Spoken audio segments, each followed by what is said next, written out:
My Civil War Choice project is on diseases that affected soldiers during the Civil War.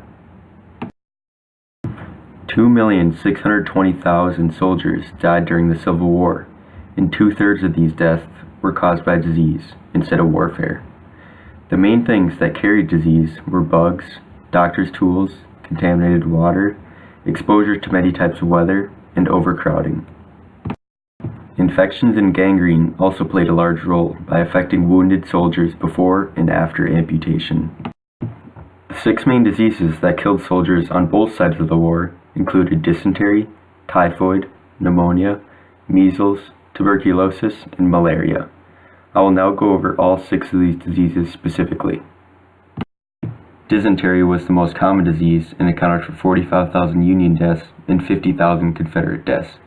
Dysentery mainly spread through lack of sanitation practices and contaminated water. It had a high mortality rate similar to many of the other diseases.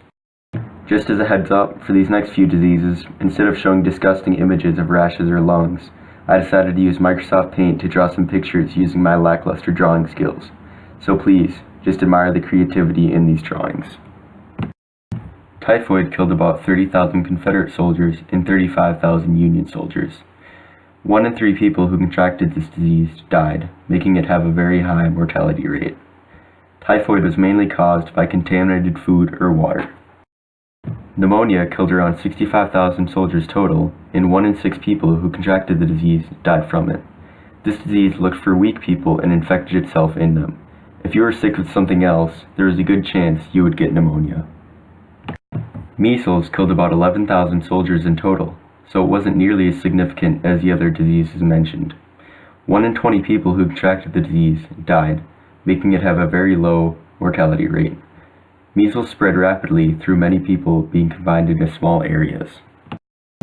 Tuberculosis is a disease that affects the lungs and killed about 14,000 soldiers during the war. There was no known cure and little treatment for the disease, so once you contracted it, you had it for life.